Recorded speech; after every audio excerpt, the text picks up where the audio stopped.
Ny lohahevitra androany izay rahantsika miaraka mijery toy any tenin'Andriamanitra izay efa nozaraina teto tamin'ny alahady dia izao hoe lehibe ny voninahitra miandry anao amin'ny ho avy. Lehibe ny voninahitra miandry anao amin'ny ho avy. Tsy haiko raha mba afaka mba averintsika amin'ny namantsika izay mba amin'izay kosa mba mahatsiaro tsara daholo. Lehibe ny voninahitra miandry anao amin'ny ho avy. Amen. Eny ary. Ndao amakitsika amin'ny Romanina toko fahavalo Romanina toko fahavalo dia ovakitsika ny 17 sy ny 20. Romanina toko fahavalo ny 17 ary ny 20 no iarahana mijery androany amin'ny anaran'i Jesosy. Izao ny voasoratra rehefa hita. Ary raha zanaka dia mpandova. Eny sady mpandova an'Andriamanitra no mpiray lova amin'ny Kristy koa. Raha miara-miaritra aminy isika mba hiara-manam-boninahitra aminy koa. Amen. Dia ny 20 lazainy hoe fa ataoko fa ny fahoriana amin'izao andro ankehitriny izao dia tsy tokony hoarina amin'ny voninahitra izay aseho amintsika. Amen. Efa samy nalala zazakely daholo angamitsika atao didipotra. Sady mampientanentana ny zazakely atao didipotra no mampatahotra azy. Matahotra izy satria fantany hoe tsy maintsy harary izy. Tsy maintsy izy zavatra izay aretany eo. Zay dia matahotra izy, torakovitra izy. Fa amin'ny lafiny anankiray faharoa koa nefany mientanentana be ihany izy satria fantany tsara hoe misy zavatra lehibe miandry azy ao. Misy bisikleta miandry azy ao. Misy tomobile lefa niriny foana hatramin'izay ela be zay miandry azy ao. Vao vita io didipotra io.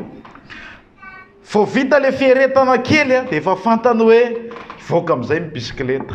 Voaka amin'izay ny tomobile. Voaka amin'izay ny basy tsara tarehy. Voaka amin'izay ny valopy marobe samihafa izay holaloviny ao anatin'ny ora vitsy dia miverina any amin'ny tena tompony ihany. Fanaizany anaty izany fantany hoe misy zavatra izay efa miandry azy ao.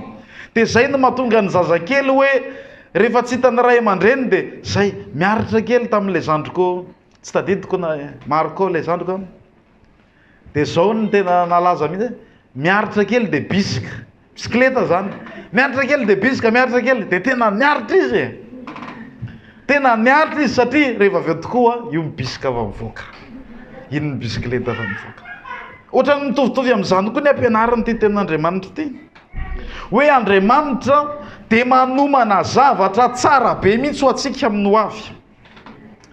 Manana voninahitra lehibe efa voahomana ho an'ny mpino tsirairay avy, ho an'ny zanak'Andriamanitra tsirairay avy. Dia izay no mahatonga ny Paoly mampianatra hoe tokony hiaritra isika satria lehibe ny zavatra miandry antsika raha-pitso. Amen. Lehibe ny ho avy izay homanin'Andriamanitra ho anao. Lehibe ny voninahitra. Raha vakiana ilay tenin'Andriamanitra dia hozy izy hoe raha zanaka dia maninona ny zanaka? Mpandova an'Andriamanitra, mpiray lova amin'ny Kristy. Izany ny zavatra miandry ny mpino hoe hiara-mandova amin'ny Kristy ny fanjakan'Andriamanitra isika. Hiaraka amin'ny Kristy mandrakizay isika. Izay mino ny zanaka hozy ny Baiboly no manana ny fiainana mandrakizay. Izany angeny no miandry antsika hoe hiara-mandova amin'ny Kristy. Hiaraka amin'ny Jesosy Kristy mandrakizay. Nitorina teto tamin'ny alahady hoe Jesosy dia ho avy. Mahatsiaro an'izany daholo ve tsika? Jesosy dia hiverina indray. Tokony fanantenana ho antsika izany. Dia androany tena mafisina lazaina aminao mihitsy hoe lehibe ny zavatra miandry antsika satria hiverina Jesosy haka-tsika. Dia ho any amin'ny Jesosy mandrakizay tsika. Hiaraka amin'ny Jesosy mandrakizay tsika. Any amin'ny fanjakan'Andriamanitra tsy misy fataperana intsony. Raha ohatra ianao manana fotoana dia mba mandehana mba mandeha manao toro. Tsy any amin'ny ville akory fa ao amin'ny Apokalipsy toko 1:20. Ndehana manao toro ao amin'ny Apokalipsy toko 1:20. Dia vakio manontolo ilay izy dia hitanao hoe voninahitra ohatry ny ahoana no ataon'Andriamanitra miandry antsika ao amin'i Jesosy. Ny andininy fahavatra amin'izay raika amby roapolo izay dia mampianatra hoe rehefa tonga ny fanjakan'Andriamanitra any amin'ny fonenana izay nomanin'Andriamanitra ho antsika, araka ny tenin'i Jesosy hoe za andeha amboatra fitoerana ho anareo, ilay fitoerana izay nomaniny Jesosy antsika amin'ny ho avy. Dia hoy ny Baiboly ao hoe tsy misy ranomaso intsony any a, tsisy alahelo intsony any a, tsisy fahafatesana intsony any a, tsisy fanaintenana intsony any a, tsisy aretina intsony any a, tsisy problème intsony, tsisy hoe enjehan'ny tompontrano ianao fa tsy nahavoalofa trano tamin'ity volana ity, tsisy hoe tonga indray ny tompontrosa nefany a tsy tonga indray ilay volana andrasanao, tsisy problème zaza maditra intsony any an-danitra tompoko, tsisy zaza maditra intsony any ampiasa lohanao, tsisy olona mampikorotana anao intsony fa miadana ianao. Misy voninahitra lehibe ho manin'Andriamanitra antsika. Ambonin'izany moa ny akanton'ny toerana, ny volamena sy ny sisa tsy lazaiko intsony, mandehana manao torao mampahery tena. Paherezo matetika ao ny fonao hoe Andriamanitra dia manana voninahitra lehibe izay ho manina ho mpiara-mandova amin'ny Kristy, hiaraka amin'i Jesosy zanak'Andriamanitra mandrakizay. Izany ange miandry antsika. Tsika manana fanantenana. Tsika tsy ny fiainana eto an-tany no hanantenantsika n'Andriamanitra raha ny tena marina, fa manantena an'Andriamanitra tsika hoe ho avy ny fotoana hiverina izy, manantena lanitra vaovao isika, manantena tany vaovao isika, manantena n'ilay Jerosalema vaovao isika, manantena n'ilay fiainana tsy misy fiafarana ao amin'Andriamanitra isika, ary izany no manin'Andriamanitra ho an'izay tia azy, miara-mandova amin'ny Kristy. Amen. Dia izay no mahatonga ny Baiboly mampianatra hoe mila miaritra, kora miara-miaritra aminy isika mba hiara-manam-boninahitra aminy koa. Mila miaritra ianao satria misy ho avy tsara be ho manin'Andriamanitra ho anao, misy famonjena lehibe ho manin'Andriamanitra ho anao, misy fitoerana mahafinaritra be ho manin'Andriamanitra ho anao. Hiaraka aminao mandrakizay Andriamanitra, ahita mitavana ianao, hiona aminy ianao, hoe ho anilany mandrakizay ianao. Araka ny hira izay vetesitsika matetika hoe fanantenako tsy ho levina, Jesosy koa iny hiverina tsy hamitaka, dia hiaraka amin'ny mandrakizay. Izay fonenan'Andriamanitra no fonenako, fa mila miaritra. Amen. Mba teneno indray namanao akaikinao, tokony hiaritra ianao.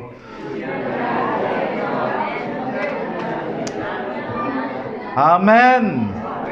Ndao ary tsika hijery tenin'Andriamanitra ray aloha hoe rahantsika mamaritra inona ny atao hoe olona miaritra. Lioka 9:20. Lioka 9:20 dia vakina ny 9:20. Lioka 9:20 ny 9:20.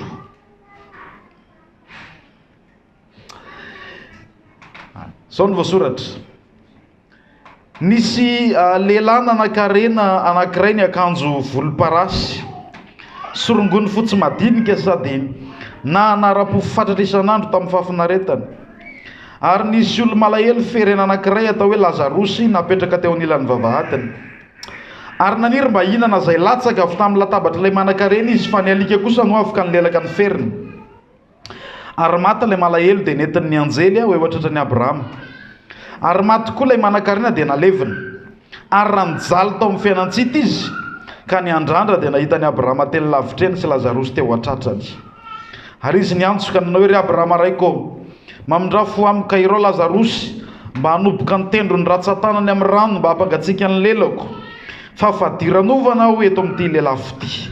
Fa hoy Abrahama anaka, tsarovy fa ianao efa nahazo ny zavatsoa anao tamin'ny andro ny ainanao, ary Lazarosy kosa ny zava-dratsy, fa ankehitriny izy no ampifaliana aty, ary ianao kosa no fadiranova. Tantara mampalahelo be ity, fa volombelona ny tompo mitantara an'ilay izy zavatra hitany tany amin'ny fiainana tao amin'ny tany ambadika izao fiainantsika izao. Iray nanana ny maizy azy ny akanjo volomparasy, zany no akanjo farany lafo indrindra. Raha amin'izao zany dia reny akanjo nasitara lafo indrindra reny, akanjo volomparasy, nanana ny fiainana tsara. Dia hoy ny tenin'Andriamanitra hoe tsy le arena loatra no tena problème, fa hoy ny baiboly hoe nanara-po fatratra aloha le lehilahy tamin'ny fafinaretana, nanam-bola dia nanao zay mety rehetra, nanao zay nampifaly ny tenany, nanao zay tena farany, zay tena nahitany tsirony tamin'ny fiainana teto an-tany dia natao daholo zany. Miovaova vady matetika, manao an'izao rehetrarehetra zao zay rehetra azahoana fafinaretana dia nataony mpanan-karena daholo. Dia faharoa manarak'izay koa nefa nanao tsinitsinina ny olona malahelo. Efa nanana fa nanao tsinitsinina, tsy mba nahay nianitra, tsy mba nanam-pitiavana, feno fankalana ny fony, feno tsy fitiavana tao anaty. Zany ny fiainan'ity lehilahy ity tamin'ny androm-piainany, dia nandeha ny andro, nandeha ny taona, nandeha ny volana, herintaona, roa taona, telo taona, folo taona, tsy fantatro. Fa rehefa tonga ny fotoana, tapitra ny tantarany. Tsy napoziny mihitsy, tapitra ny tantarany. Ozy Andriamanitra hoe anio no alaina aminao ny fananao, tapitra. Rehefa tapitra ny tantarany dia hitantsika hoe mbola nitoy ny fiainana nefa. Ny teto an-tany ny tapitra, ny rendrarendra ny tapitra, ny fafinaretana ny tapitra, ny fandehanana makatsy sy makaroa ny tapitra, ny vehivavy ny tapitra. Fa ny fiainana mbola nitoy. Ny fanahy tsy mety maty mbola nitoy ihany. Dia hoy ny tenin'Andriamanitra hoe nijaly tao amin'ny fiainany tsy hita izy, nitaraina tao amin'ny fiainany tsy hita izy, nitady famonjena izy, nidradradratra izy, niantsoantso izy, niezaka mitady izy na dia rano mangatsiaka amin'ny fanondro fotsiny ihany azy, fa tsy nahita fa nijaly mandrakizay, vao vantany, vao maty le lehilahy ka nalevina. Dia zay koa no izy nijaly tao amin'ny fiainantsy hitany fanahy mandrakizay. Fa Lazarosy indray nahanitra kely, tsy nanana ninina fa nanompo an'Andriamanitra. Le anaran'ny Lazarosy raha dika dia midika hoe Andriamanitra no famonjena. I Lazarosy dia zay hoe ny azy dia Andriamanitra no famonjena azy. Ny azy dia Andriamanitra ihany, nanompo ny tompo izy, tsy nanakohanina fa nanompo an'Andriamanitra, tsy niala tamin'Andriamanitra, nanatenan'Andriamanitra hatramin'ny farany izy. Niaritra Lazarosy ry havana izay manatrika eto, na inona dia niaritra izy. Tao anatin'ny aretina mivaivay, hatramin'ny alika aza avy ny lelaka ny feriny, na tonga azy lasa maty mihitsy rehefa avy eo. Fa niaritra izy hatramin'ny farany. Andriamanitra ny famonjena. Halleloja! Fa tsika hoe tapitra koa ny tantarany teto an-tany. Tsy maintsy tapitra daholo ange. Ny tantarantsika menakavy ireo nanomboka tao amin'ny Lameria, soratana tao anaty kopy, dia ho avy ny fotoana hiafara ao amin'ny Lameria eo daholo ihany tsika menakavy. Tsy kopy indray natao fa acte de décès hoe zay ny vitany teto, fa mitoy nefa ny fiainana. Niadana mandrakizay Lazarosy teo an-tratrany Abrahama. Niadana izy satria niaritra izy. Tsy mba nanome tsiny an'Andriamanitra izy, tsy mba nomonomonina tamin'Andriamanitra izy hoe nahoana n'izao ny fiainako, fa maninona ny tompo-panan-karena tsisy ialana azy tony ireny, ohatran'izao, fa maninona ny za zao, fa ianao ve tsy Andriamanitra velona, fa ianao ve tsy mahery, fa aiza ihany ianao, zao ve ny fiaina, fa niaritra. Rehefa avy eo niarana namboninahitra tamin'Andriamanitra eo an-tratrany Abrahama, ao amin'ilay toeram-piadanana. Ary vao sombotsombony ihany io tratrany Abrahama io raha ny tena marina, fa mbola ho avy le tena fiainana be dehibe. Ilay lanitra vaovao sy tany vaovao izay vavonina ho an'ny Lazarosy, ho an'ry Abrahama sy ny mpaminany koa, ary ho anao raha miaritra ianao. Ho anao raha miaritra ianao. Fa mila miaritra isika. Miaritra tena manompo an'Andriamanitra foana na inona. Tsy manao an'ity fanompoana an'Andriamanitra ty mihitsy ianao ho zava-maivana, fa tena manompo ianao, zany angeny atao hoe miaritra. Amen. Aza manao ohatra ny kristianina hoe raha vao mananina kely dia mandositra indray aloha rehefa mafimafy kely ny ataky, dia lasa indray aloha misy za manana koa zay tena tiako kosa ihany mampiady akoho, dia ny tena tsy tiany amin'io akoho io, raha vao le akoho le hoe mandositra nefa mbola ao anatin'ny ady, satria resy izy amin'iny ka. Niady mbola mandeha, lasa le akoho mandositra. Marary loatra izy, voy izy, lasa izy mandositra. Fa misy akoho tena hatramin'ny farany a. Engany ianao mba anao mihoatra anao izany. Hoe na inona dia hatramin'ny farany ianao an'i Jesosy. Na voan'ny fantsy be dia be ary ianao, dia miaritra ianao an'ny Tompo. Amen. Satria te hiara-manam-boninahitra amin'i Jesosy. Te hiaraka amin'i Jesosy mandrakizay. Te ho takan'ry Lazarosy, dia miaritra. Amen. Dia tohizany ange amin'ny 1:20 e.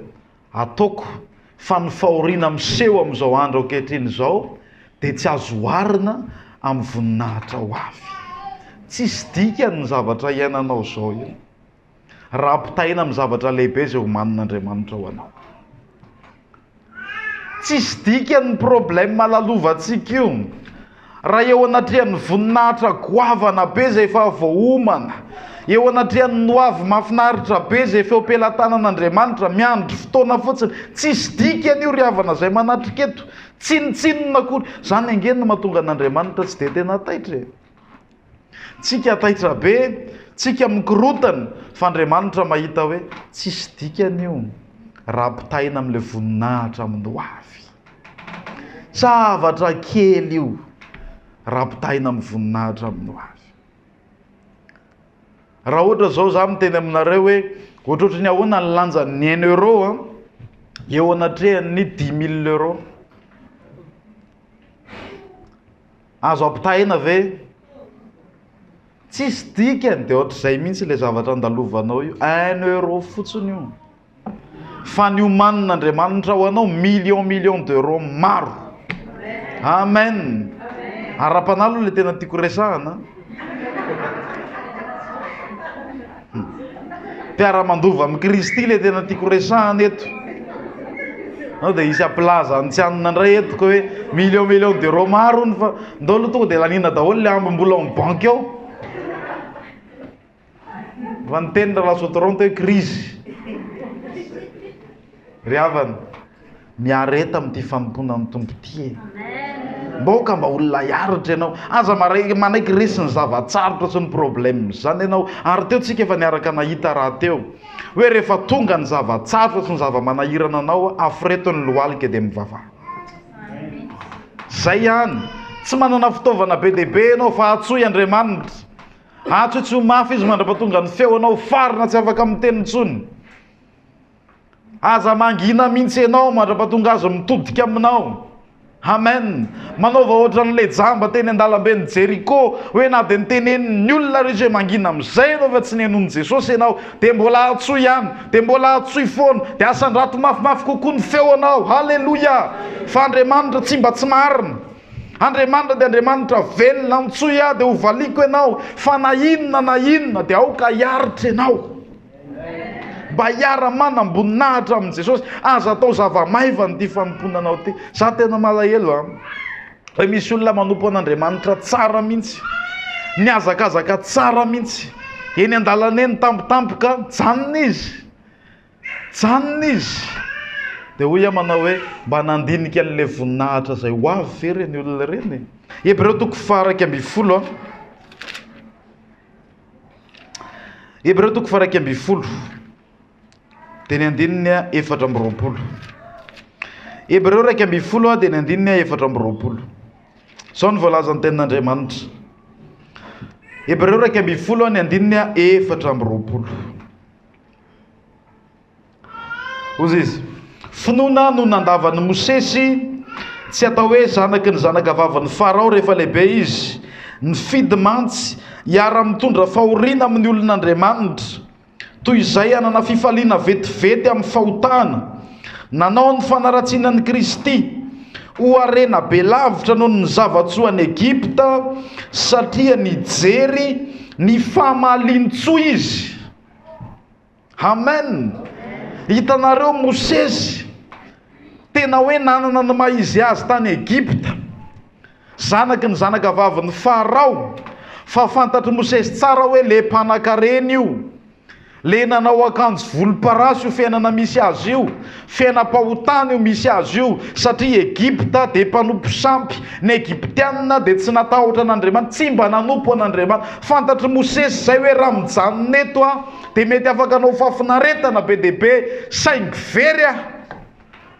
very fa raha ohatra kosa makany amin'ny vahoaka an'Andriamanitra, anompo an'ilay tena Andriamanitra, hivavaka amin'ilay tena Andriamanitra, ilay Andriamanitra Abraham sy Isaka, dia ho voavonjy azo ny famalitsoa ho ankasitrahan'Andriamanitra, dia niraisiny ny fanapahan-kevitra nalaony ny ara-nitondra fahoriana tamin'ny olon'Andriamanitra.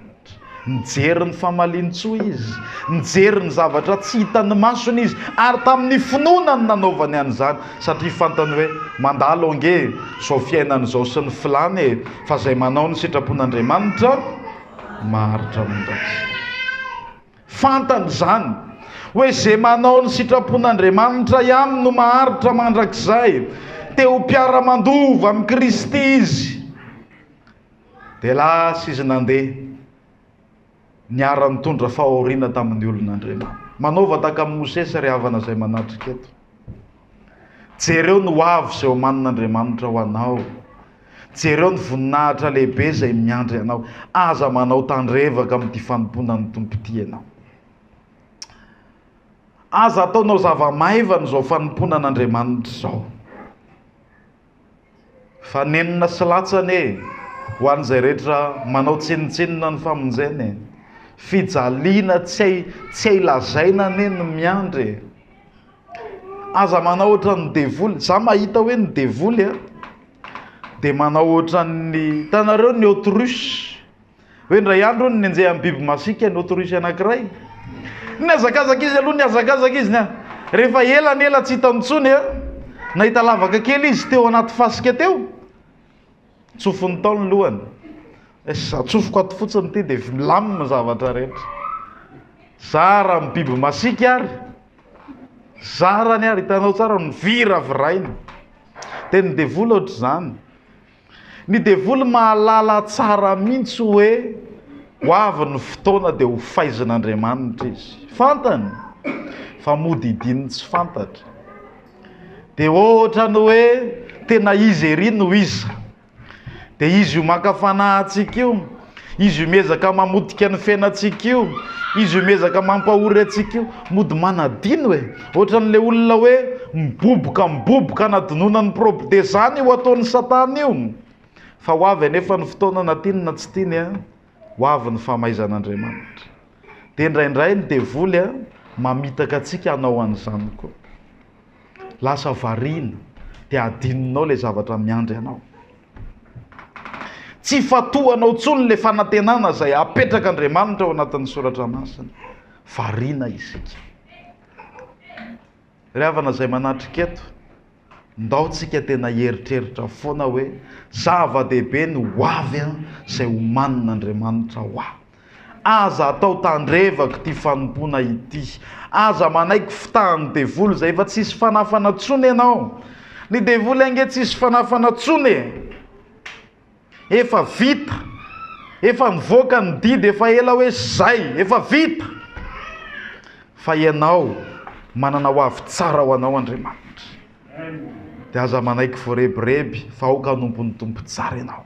Miorena tsara, aza miova ary maefa be mandrakariva amin'ny asan'Andriamanitra. Efa ho faranako izao fanompoana ny tompo izao, nahoana moa no hiverenantsika ny zavatra ohatran'izany? Izany no antony nahatongavan'i Jesosy ny ahatonga anao handova ny fiainana mandrakizay. Izay anie ny antony. Ny antony nahatongavan'i Jesosy tsy hoe hanasitrana ny aretinao aloha voalohany, tsy hoe hahatonga anao ho tahiana ara-bola aloha voalohany, tsy hoe hahatonga anao hiadana tsara eto an-tany aloha voalohany. Raha izay fotsiny ihany dia tsy nila tonga izy, tsy nila maty izy, satria be dehibe ny olona tamin'ny andron'ny Baiboly no nomena an'izany zavatra izany. Nomena harena be dehibe ry Abrahama, tsy nila maty Jesosy efa tonga dia nomena fotsiny izy. Nomena fahasalamana ireny olona nanompon'ny tompo ireny, tsy nila ny Jesosy maty tonga dia nomena fotsiny ry Solomona sy ry Davida hoe iny ary.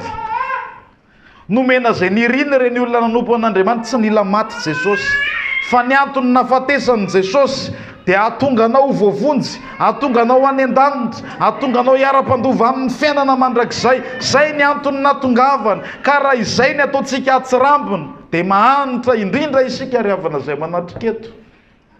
Mampalahelo ihany tsika ary havana izay manatrika eto. Satria izay indrindra ny natongavany, ny ahatonga anao handova ny fiainana mandrakizay. Zava-dehibe no avy any. Miandry fotoana fotsiny tsika. Ny fotoana ny tsy fantatra fa manana fanantenana ianao rehefa tonga Jesosy any dia hiaraka aminy ianao. Ampiakariny hiaraka aminy, ho any aminy mandrakizay. Ahita azy mandrakizay, hiaraka aminy mandrakizay dia miorena tsara. Amen. Miorena tsara. Aza miova mihitsy na inona amin'ny fanompona an'Andriamanitra. Amen. Ataontsika hivavaka. Tiako raha ohatra ka ho fandinihan-tena ny fotoana ataontsika androany hariva, hoe manahoana sy manahoana ity fanompona an'Andriamanitra ity ho anao.